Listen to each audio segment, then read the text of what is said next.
5. We end today's show with a trip to Daytona, Florida to meet a man who's switched continents and categories after 3 decades in Formula One.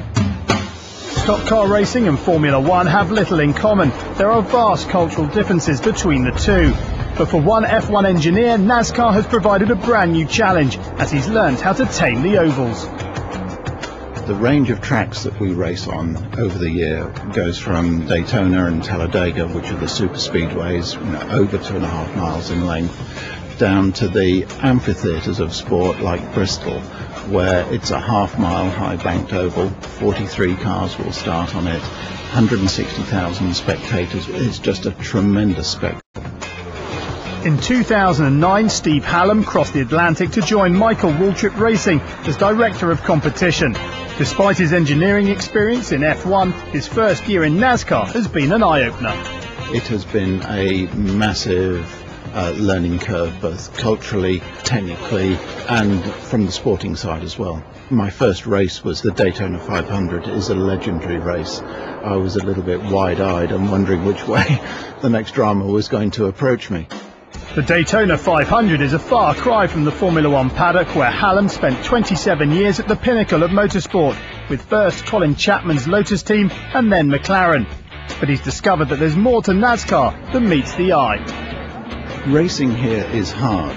It is not easy, and there is a common misconception that just turning left can't be difficult. I can assure you it is amazingly technical. The depth of competition for each grid position is furious. It's a very, very finely balanced and very well-tuned act here.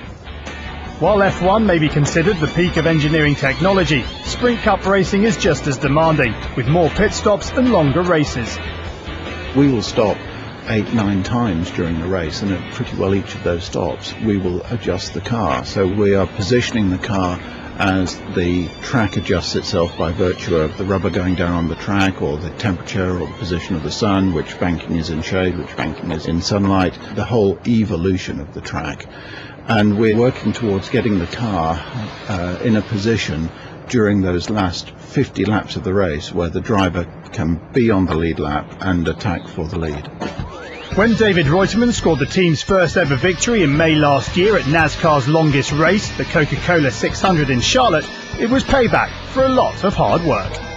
The competition here is very close and very tight, and we will fight over thousandths of a second as if it's our last day on earth, just as they will in Formula One. It's fiercely competitive here, and winning races always makes me happy.